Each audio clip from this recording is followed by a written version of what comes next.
அதாவது டாக்டர், அதாவது slipped disk என்றால் என்ன, அது எவ்வாறு உருவாகிறது? அதாவது ஸ்லிப்டு டிஸ்க் அப்படின்றது என்னன்னா, அது நாங்கள் வந்து டிஸ்க் ப்ரொலாப்ஸ், டிஸ்க் பல்ஜ், அந்த மாதிரி நிறைய பேர்களில் நீங்கள் எல்லாரும் கேட்டிருக்கலாம். ஜவ்வு விலகல், தமிழில் சொல்லணும்னா ஜவ்வு விலகல். 2 எலும்புகளுக்கு நடுவில் இருக்கிற, அதாவது ஒரு முதுகு தண்டுவடம்ன்றது 26 எலும்பு, அதாவது ஒரு அடல்ட், அதாவது ஒரு ஒரு வயதான ஒரு 20 வயது தாண்டியவர், 18 வயதை தாண்டியவர்களுக்கு 26 எலும்புகள் உண்டு. அந்த 26 எலும்புகளில் கடைசி 2 எலும்பை தவிர மீதி இருக்கிற எல்லா 24 எலும்புகளுக்கும் நடுவில் ஒரு ஜவ்வு இருக்கும். 2 எலும்புக்கு நடுவில் ஒரு ஜவ்வு மாதிரி இருக்கும். ஜவ்வுன்றதான் கரெக்டான சொல்லணும்னா ஷாக் அப்சார்பர். அது உண்மையாகவே ஒரு ஷாக் அப்சார்பர். அதாவது அதோட வேலையே அதான். உங்களோட உடல் ஃபோர்ஸை அது வந்து தாங்கி கீழே இருக்கிற கீழே காலுக்கு போக வைக்கும். அது உண்மையாகவே ஒரு ஷாக் அப்சார்பர் தான் அதோட வேலை. அது வந்து ஒரு ஜெல்லு மாதிரியான ஒரு சப்ஸ்டன்ஸ், ஒரு ஜெல்லு மாதிரியான பொருள். அந்த ஜெல் வந்து என்னைக்கு கடினமாகுதோ அதால வந்து நம்மளோட உடலோட வெயிட்டை தாங்க முடியாது. அப்படி தாங்க முடியாத அந்த ஜெல் வந்து அதை சுற்றி இருக்கிற அந்த ஒரு கவர், ஒரு ஒரு ஒரு பூட்டு மாதிரி இருக்கும், அதை பிச்சுக்கிட்டு வெளியில் வந்துடும். அந்த ஜெல் வந்து நல்ல ஒரு ஜெல் வந்து ஒரு ரப்பர் வந்துட்டு நீங்கள் ஒரு 10 வருஷம் கழிச்சு விட்டிங்கன்னா அது ஒரு மாதிரி கல் மாதிரி ஆகிடும். அது மாதிரி தான் அது தாங்க முடியாத ஒரு வயதாக அது வந்து கொஞ்சம் தாங்க முடியாத ஒரு இடமா மாறும். ரப்பர் வந்து அப்படி ஒரு கல் மாதிரி மாற ஆரம்பிச்சிடும். அது ஒரு நேரத்துக்கு உங்களோட உடல் வெயிட்டை தாங்காது. அப்போ நீங்கள் பண்ணுற வேலைக்கு ஏற்ற மாதிரி வச்சுக்கிட்டு வெளியில் வந்துடும். சரிங்களா? வயதானவர்களுக்கு இந்த மாதிரி பொறுமையாக வெளியில் வரும். கொஞ்சம் கொஞ்சமாக அது வந்து கொஞ்சம் கொஞ்சமாக திக்காகி அப்படியே வெளியில் வரும். சில பேர், அதாவது நான் சொல்கிறது 20 வயது 30 வயது இளமையில் இருக்கிறவங்களுக்கு எப்போ வரலான்னா, அதிகப்படியான வெயிட், இப்போ நீங்கள் ஜிம்முக்கு போகிறவங்க, இல்லைன்னா ஏதோ ஒரு பெரிய ஆக்சிடென்ட்டில் விழுந்து எலும்பு உடையலை, ஆனால் அந்த ஜவ்வால் அதிகப்படியான ஃபோர்ஸ் வந்து உங்களுக்கு போகும்போது அதனாலையும் ஜவ்வு விலகல் வரத்துக்கு வாய்ப்பு இருக்குது. இளமையாக இருக்கிறவங்களுக்கு இந்த காரணங்களில் தான் பொதுவாக வரும். கொஞ்சம் முதுமையாக இருக்கிறவங்களுக்கு வயதாகிறதுனாலே வரும். இல்லை நடுத்தர மக்கள், அதாவது 30லேருந்து 60 50 வயது இருக்கிறவங்களுக்கு வேலையினால வரும். முக்கியமாக உட்காந்தே வேலை செய்கிறவங்களுக்கு எல்லாருக்குமே ஜவ்வு விலகிறதுக்கான வாய்ப்புகள் ரொம்ப ரொம்ப ரொம்ப அதிகம். எந்த வேலையை செய்கிறவங்களுக்கும். இப்போ அதுக்கு என்ன டாக்டர் செய்யலாம்னு நினைக்கிறீங்க?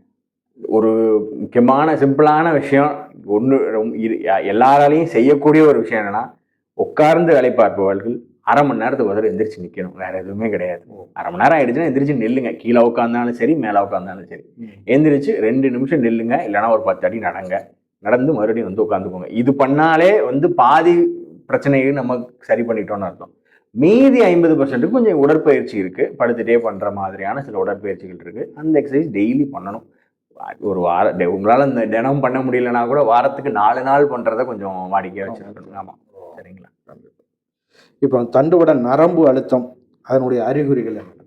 இப்போ நம்ம சொன்ன இந்த ஸ்லிப்டு டிஸ்கோ, அதாவது நான் சொல்ற இந்த ஜவ்வு விலகலோ இல்லை எலும்பு உடைந்து, எதுனாலுமே ஒரு நம்ம பதில் சொன்ன மாதிரி நரம்பு தண்டுவடம், அதை சுற்றி எலும்பு தண்டுவடம்.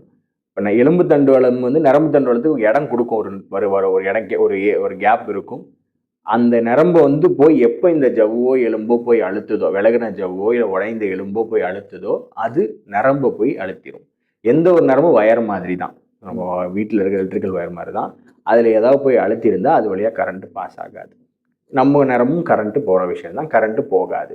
அப்படி போகலை அப்படின்னா எந்த நரம்பு எப்படி, இப்போ கழுத்துலேயும் ஜவ்வு விலகல் வரும், முதுகுலையும் ஜவ்வு, அதாவது கீழ் முதுகு குறுக்குன்னு சொல்ல அடிமுதுகுலையுமே வந்து ஜவ்வு விலகல் வரும். கழுத்துல நரம்புகள் ரொம்ப அதிகமாக இருக்கும். அதாவது உங்கள் உடலில் இருக்கிற எல்லா உறுப்புகளுக்கும் போகிற நரம்புகளாக இருக்கும். அங்கே அடிபட்டுச்சுன்னா கை கால் விளங்காமல் முழுக்க வாதம் மாதிரி வராமல் போகிறதுக்கு வாய்ப்புகள் இருக்குது. ஏன்னா அது கை கால் இதயம் நுரையீரல் எல்லா நரம்புகளும் போகிற இடம் தான் கழுத்து. எவ்வளோக்குள்ள மூளைக்கு கிட்டக்க இருக்கோ அவ்வளோக்குள்ள டேமேஜ் அதிகமாக ஆகும். சரிங்களா? எவ்வளோக்குள்ள மூளையை விட்டு கீழே இறங்குதோ, அதாவது கழுத்தை தாண்டி இந்த நுரையீரல் இந்த பகுதி, நெஞ்சு பகுதிக்கு பின்னாடி இருக்க முதுகெலும்புலன்னா அதற்கு கீழே இருக்கிற நிலைமையெல்லாம் போயிடும். அதுக்கு கீழே அடிமுதுகில் போயிட்டோம் அப்படின்னா உங்களுக்கு அங்கே நரம்பு அழுத்தம் வந்தது அப்படின்னா முழு கால் போகாத ஒழிய ஒரு பக்க கால், ஏன்னா அது அங்கே போயிட்டப்ப என்ன ஆகும்னா நரம்பு தண்டுவளமாக இல்லாமல் நரம்புகளாக மாற ஆரம்பிக்கிற இடம், கால் நரம்புகள் தனித்தனி நரம்புகளாக மாற ஆரம்பிக்கிற இடத்துல உங்களுக்கு அங்கே என்ன ஆகும்னா முட்டிக்கு கீழே வேலை செய்யாமல் போகிறதோ, இல்லை கால் பாதம் மட்டும் வசையாக போகிறது, அது ஒரு பக்கம் 2 பக்கம் அது மாதிரி மாறி எந்த இடத்தில் அழுத்தமாகுதோ அந்த மாதிரி ஆகும். குறுக்கில் ஆகிற நரம்பு அழுத்தம் கழுத்தில் ஆகிற நரம்பு அழுத்தத்தை விட கொஞ்சம் பரவாயில்லை. ஏன்னா கழுத்தில் ஆனிச்சுன்னா பக்கவாதம் வரதுக்கான வாய்ப்புகள், அதான் முழுக்க 4 கை 2 கை 2 கால் ரெண்டுமே வராமல் போகிறதுக்கான வாய்ப்புகள் ரொம்ப ரொம்ப அதிகம். அப்போ நரம்பு அழுத்தங்கிறது மிக முக்கியமானது. நீங்க பக்கவாதம் ஏற்படுங்க, அப்போ இதை தடுக்கிறதுக்கு உடனடி சிகிச்சை எதுவும் இருக்குதா? நம்ம ஒருவேளை உங்களுக்கு முதல் ஒரு இந்த நரம்பு அழுத்தம் 2 விதமா இருக்கலாம். ஒரு ஒரு விபத்து மூலயமா, ஒரு சின்ன இளம் வயது இல்லை இனி எந்த வயதான ஆளாக இருந்தாலும் விபத்து மூலயமா ஆகிற நரம்பு, அதாவது ஒரு எலும்பு உடைந்தோ விலகி நேராக போய் அடித்து 2 கால் 2 கை வராத வரலை, செயல்பட வரலை அப்படின்றால் அதற்கான சிகிச்சை கொஞ்சம் கடினம்தான். முதல் 1 to 6 மணி நேரத்துக்குள் கூட்டிட்டு வந்தா மட்டும்தான் அதை காப்பாற்ற முயற்சி செய்யலாம். அதுலேயும் முதல் 1 மணி நேரத்துக்குள்ள வந்தால் காப்பாற்ற வாய்ப்புகள் ரொம்ப ரொம்ப அதிகம். ஆனால் ஒன்ஸ் 6 மணி நேரம் தாண்டி விட்டால் ரொம்ப ரொம்ப கடினம், ரொம்ப ரொம்ப கஷ்டம். சரிங்களா? அது நரம்பு போனது கிட்டத்தட்ட போனாதான் வரலாம், வர்றதுக்கு வாய்ப்புகள், அது ஆறுறதுக்கு வாய்ப்புகள் இருக்கு. பட் உத்தரவாதம் கொடுக்க முடியாது. எவ்வளவு நாட்கள் ஆகுன்றதும் எங்களால் கணிக்க முடியாது, சொல்லவே முடியாது. அது 1 மாதமாகவும் அவ்வளோ வரலாம், 1 மாதம் கழித்து கைகள் வர ஆரம்பிக்கலாம். ஒரு சில பேருக்கு 1 வருஷம் கழித்து கைகள் வரவங்களும் இருக்காங்க, 2 வருஷம் கழிச்சு வந்தவங்களும் இருக்காங்க. சரிங்களா? அது ஒவ்வொருத்தருக்கும் ஒவ்வொரு மாதிரி வரும். இப்போ நரம்பு அழுத்தம் தான் காரணம். நம்ம வலது கையோ சில பேர் வலது கை இயங்கலை, இடது கை இதாக மாட்டேங்குது, கால் இதாக அப்படிங்கிறதெல்லாம் இந்த அதுலேயும் 2 பகுதி இருக்கு. மூளைனாலையும் இது நடக்கலாம். மூளைக்குள்ள ரத்த ஓட்டம் கசியறதுனால, அதாவது ஸ்ட்ரோக்குன்னு சொல்லுவாங்கல்ல, அதுல இருக்கிறதுனாலையும் இது வரலாம். மூளைக்குள்ள இருக்கிற பிரச்சனைகள்னாலையும் வரலாம். அதாவது எங்களோட தண்டு வளத்துலையும் வரலாம். பொதுவாக இது எப்படி நம்ம பிரித்து பார்க்கலாம் அப்படின்னா, நம்ம ஒரு பக்கவாதம், கரெக்டான தமிழ் வார்த்தை பக்கவாதம்னா ஒரு பக்கவாதம். அப்படி ஒரு பக்கவாதம்ன்றது பொதுவாக மூளை சம்பந்தப்பட்ட விஷயங்கள்ல தான் வரும். ஏன்னா ஒரு இடது கை இடது கால் அந்த வாய் கொஞ்சம் கோணிக்கிறது அதெல்லாம் வர்றது மூளை சம்பந்தப்பட்டதுல தான் வரும். பக்கவாதம்ன்ற கரெக்டான தமிழ் வார்த்தை மூளை சம்பந்தப்பட்டதுல தான் வரும். எங்க கழுத்துல இருக்கிற சம்பந்தப்பட்டது 1 4மே மொத்தமா 2 பக்கமும் சரிசமமா போகும். இல்லை என்றால் கால்கள்ல மட்டும் ஒரு முட்டிக்கு கீழே முட்டிக்கு மேல அந்த மாதிரி போகும். அந்த இதுல வேறுபாடு ஆமா.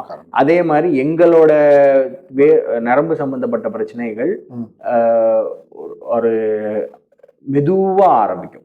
முதலில் ஆரம்பத்துல கையில லேட்டா மரமரத்து போறது, அதுக்கப்புறம் கை அசைவு கம்மியாகிறது, அதுக்கப்புறம் கை மடக்கிறது கம்மியாகிறது, மெதுவாக போகும்.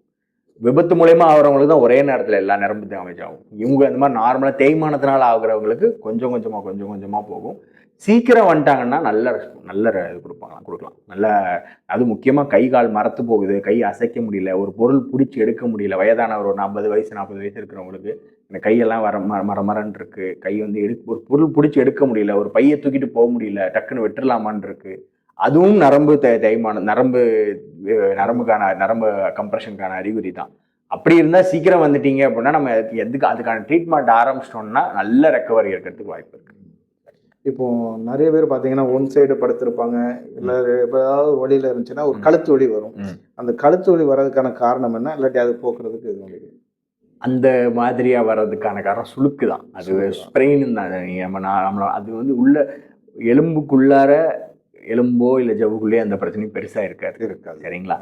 அது என்னன்னா, நம்ம நார்மலாக படுத்திருக்க வேண்டிய விஷயத்த தப்பான ஒரு பொசிஷனில் படுக்கிறப்ப உங்கள் எலும்பு சுற்றி இருக்க ஜவ்வுகளுக்கு கொஞ்சம் ஸ்ட்ரெஸ்ன்னு சொல்கிற மாதிரி கொஞ்சம் ஸ்ட்ரெயின் அதிகமாகும்.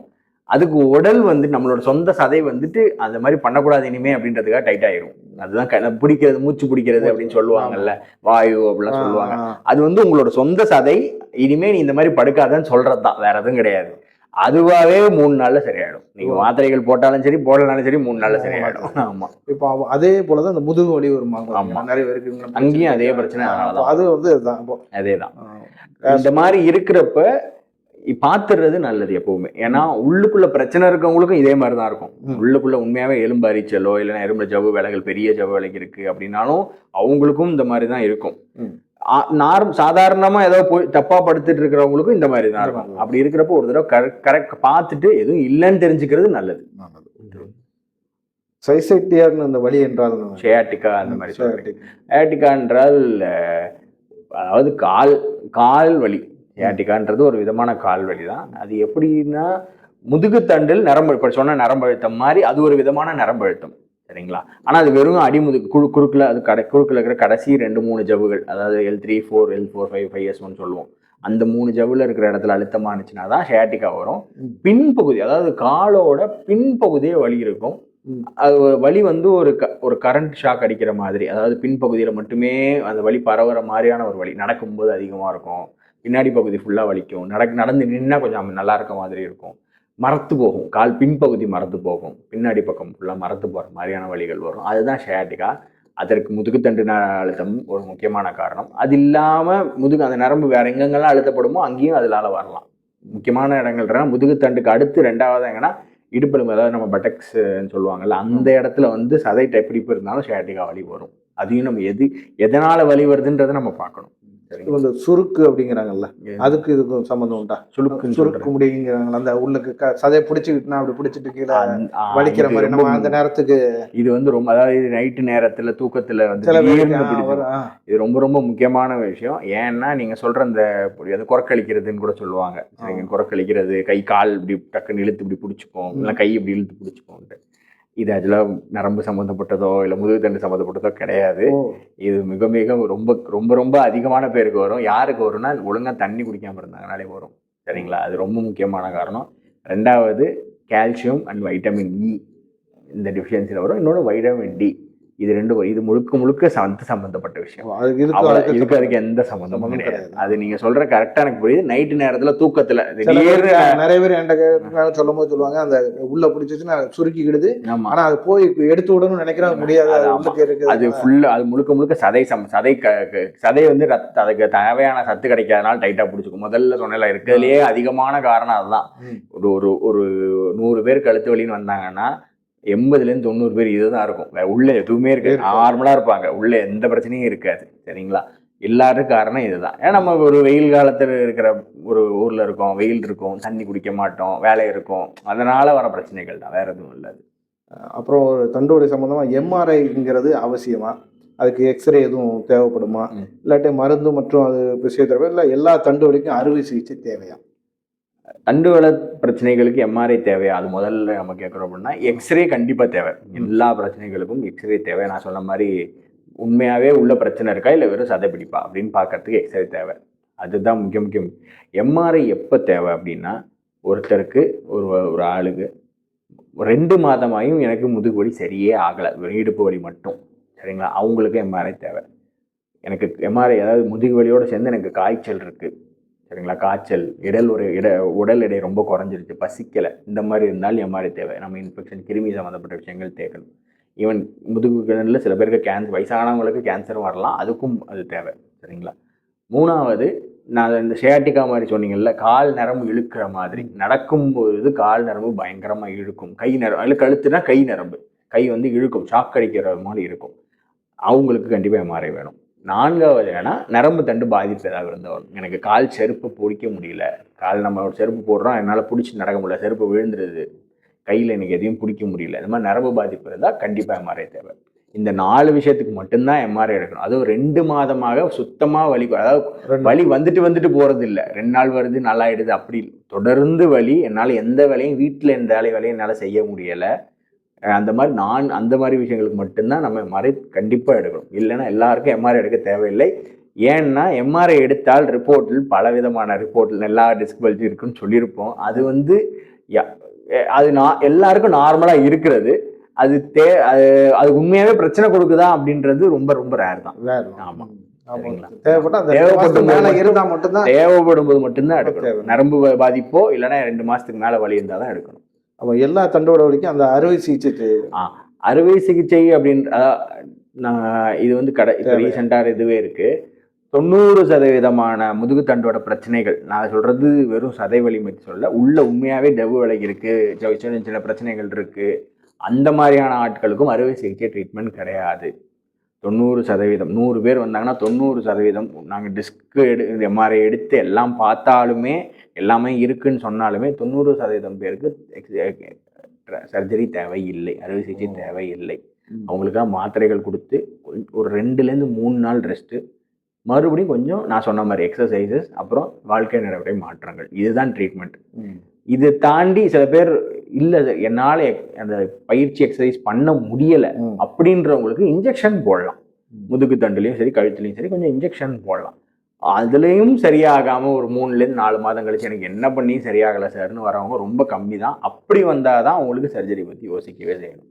அது வரைக்கும் யோசிக்க தேவையில்லை. அப்போ மருந்தும் பிசியோதெரபி மூலமாக அதை ஆமா. குணப்படுத்திக்கலாம். இது சர்ஜரி வேற. நரம்பு தண்டு பாதிப்பு இருந்து தடவை வராங்க அப்படின்னா அவங்களுக்கு கண்டிப்பாக சர்ஜரி தேவைப்படும். நரம்பு தண்டு பாதிப்புன்றது சர்ஜரிக்கான ஒரு அறிகுறி. ஏன்னா அது நரம்பு பாதிக்க ஆரம்பிச்சிச்சுன்னா அது கம்மியாக ஆகாது, மறுபடியும் இன்னும் அதிகமாக தான் ஆகும் உங்களுக்கு. உடற்பயிற்சி தண்டோட ஆரோக்கியத்துக்கு எவ்வளவு முக்கியம்? மிக மிக முக்கியம். உடற்பயிற்சி அப்படின்றப்போ நம்ம ஜிம்முக்கு போய் வெயிட்டு தூக்கி அப்படி இருக்கணும்னு அவசியம் கிடையாது. வீட்டிலே முதுகுக்கும் சரி வயிற்று சதிக்கும் சரி நம்ம கொஞ்சம் உடற்பயிற்சி பண்ணால் போதும். டெய்லி வாக்கிங் பண்ணால் உங்களுக்கு உடல் எடை குறையும். உடல் எடை குறைஞ்சா உங்கள் உடல் எடை கம்மியானால் அந்த கம்மியாகிற எடையை தாங்கிக்கும். உங்களோட எலும்பு தண்டோடம் நல்லா தாங்கிடும். அதனால் உடல் கம்மியாகிறது நல்லது. ரெண்டாவது, வாக்கிங் போனீங்கன்னா உங்களோட வயிற்று சதை கொஞ்சம் ஸ்ட்ரென்த் ஏறும். அது உங்களோட முதுகுக்கு ரொம்ப நல்லது. அப்புறம் முதல் சொன்ன மாதிரி ஒவ்வொரு அரை மணி நேரத்துக்கு ஒரு எந்திரிச்சு நடக்கணும். வேறு எதுவும் கிடையாது. சில படுத்துக்கிட்டே சில எக்ஸசைஸ் ஃபிசியோதெரபிலாம் போனீங்கன்னா அவங்களே சொல்லி தருவாங்க. படுத்துட்டு பண்ணுறது தான். எதுவும் நின்றுக்கிட்டோ உட்காந்துக்கிட்டோ பண்ணுற மாதிரி, நின்றுக்கிட்டோ கீழே அந்த மாதிரிலாம் கிடையாது. கஷ்டப்பட்டுட்டு பண்ணணுன்ற அவசியம் இல்லை. இது இளம் வயது பீப்புளுக்கு உடற்பயிற்சி அப்படின்னா இம்பார்ட்டன்ட். அவங்களுக்கு எப்படி உடற்பயிற்சியில் வரும் அப்படின்னா, அவங்க ஜிம்முக்கோ இல்லைன்னா ஏதாவது அதிகப்படியான வெயிட்டுகள் தூக்குற அந்த மாதிரி போகும்போது கரெக்டாக பார்த்து பண்ணணும். அவசரம் இல்லாமல் பண்ணணும். இந்த தேவையில்லாத பக்கத்தில் இன்னொருத்தர் பண்ணுறாருன்றதை பார்த்து நம்மளும் தூக்குறது அதெல்லாம் பண்ணக்கூடாது. கொஞ்சம் கவனமாக பண்ணணும். அவங்க சின்ன வயசுக்கு அப்படி ஒரு விஷயம் இருக்குது. வயசான அதாவது ஒரு 30 தாண்டினவங்களுக்கு இப்படி ஒரு விஷயம் இருக்குது. இப்போ நீங்கள் முதல்ல சொன்னீங்க, இந்த நம்ம தண்டோடத்துல எல்லாமே அந்த சதைகள் ஒன்று ஒன்றும் சாக்காப்சர் அப்படியே மாதிரி. இப்போ வண்டிகளில் பெரும்பாலும் போகும்போது 2 வீலரில் போகிறாங்க, காரில், அவங்களுடைய மேடு பள்ளம் அந்த இதனால இந்த தண்டோடம் பாதிக்குமா? அதை தடுக்கிறதுக்கு எதுவும் வழி இருக்குது? இது ஏன் சொல்றேன்னா, ரொம்ப நல்ல கேள்வி. நாங்க ஒருத்தருக்கு முதுகு தண்டு பிரச்சனை, முதுகுல ஒரு பிரச்சனை எம்ஆர்ஐயோ இல்லை எக்ஸ்ரேவோ எடுத்து உங்களுக்கு இந்த பிரச்சனை இருக்குங்க அப்படின்னு நாங்கள் சொல்லிட்டோம்னா, நாங்கள் அடுத்து சொல்றது முடிஞ்ச அளவுக்கு நீங்க 2 வீலரோ சைக்கிளோ ஓட்டாதீங்க. ஏன்னா கண்டிப்பா அது டேமேஜ் பண்ணும். நீங்க நம்ம யூஸ் பண்ற நம்ம வேலை செய்யற எல்லா வெஹிக்கிள்ஸ்லையுமே, காரா சரி, பஸ்ஸு, ட்ரெயின், ஃப்ளைட் எல்லாத்துலேயுமே அதிகப்படியாக முதுகுக்கு டேமேஜ் தரது சைக்கிளும் 2 வீலரும் தான். சரிங்களா? சைக்கிள் கூட பரவாயில்ல, 2 வீலர் ரொம்ப ரொம்ப மோசம். சரிங்களா? அதுதான் இது. ஏன்னா இது நீங்கள் சொல்கிற மேடு பள்ளம் ரோடுகள் பிரச்சனை அது இதுன்னு இருக்கும். நிறைய இடங்களில் ஸ்பீட் பிரேக்கர் இருக்கும், தெரியாது, இறங்கும், எல்லாமே ரொம்ப டேமேஜ் பண்ணும். அதனால தான் நாங்கள் என்ன சொல்லுவோம்னா, 2 கிலோமீட்டருக்கு கீழே உங்களுக்கு போகணுன்னா நடந்து கூட போங்க, எந்த பிரச்சனையும் கிடையாது. நீங்கள் தயவு செஞ்சு 2 வீலரில் போகாதீங்க. இல்லை சார் எனக்கு வேறு வழி இல்லைன்னு சொல்கிறவங்களுக்கு அதிகபட்சம் நீங்கள் 6லேருந்து 7 கிலோமீட்டருக்கு உள்ளார வண்டி ஓட்டுறதுனா ஓட்டுங்க, அதுக்கு மேலே ஓட்டாதீங்கன்னு சொல்லிடுவோம். சரிங்களா? அது தவிர்க்கவே முடியலன்னா, தவிர்க்கலாம்னா தவிர்த்துறது நல்லது. ஆட்டோ, பஸ்ஸு, ட்ரெயின் எல்லாத்துலேயும் போகலாம், வண்டி எல்லாத்துலேயும் போகலாம். ஏன்னா நீங்கள் காரில் போகிறீங்கன்னா ஒரு மணி நேரத்துக்கு நடுவில் நீங்கள் நிப்பாட்டி இறங்கி நின்றுக்கலாம். பஸ்ஸில் போகிறீங்கன்னா 1 மணி நேரம் கூட தேவையில்லை, அரை மணி நேரத்துக்கு ஒரு தடவை இருக்கிற சீட்லேயே எந்திரிச்சு நின்றுட்டு மறுபடியும் உட்காந்துக்கலாம். ட்ரெயின்லேயும் அதே மாதிரி தான், ஆட்டோவும் அதே மாதிரி தான். பட் 2 வீலரில் அப்படி கிடையாது. 2 வீலர் நீங்கள் கண்டினியூஸாக நீங்கள் அதை பிடிச்சிக்கிட்டு உங்கள் வண்டியும் பேலன்ஸ் பண்ணணும், உங்கள் உடம்பையும் பேலன்ஸ் பண்ணணும். அது உங்களுக்கு கண்டிப்பாக டேமேஜ் ஆகும். நல்ல தேய்மானம் இன்னும் அதிகப்படியாக இருக்கும். அதனால தான் நீங்கள் முக்கியமான 2 வீலர்னால், நான் இப்போ நீங்கள் சென்னையில் பார்த்தீங்கன்னா இந்த ஸ்விக்கி, ஜொமேட்டோ அந்த மாதிரி இந்த ஸ்விக்கி, ஜொமேட்டோ, டன்ஸோ அதெல்லாம் பண்ணுறவங்களுக்கு பேக் பெயினும் சரி, முதுகு வலி அதெல்லாம் வரதுக்கு வாய்ப்புகள் ரொம்ப ரொம்ப அதிகம். அவங்க வர்றாங்க, அந்த மாதிரி பேஷண்ட்ஸும் வராங்க. ஐயோ ஆமாம். ஒரு இது ஃபோன் ஆஃப் ஆகிட்டு அவுச் நரம்பு எல்லாரும்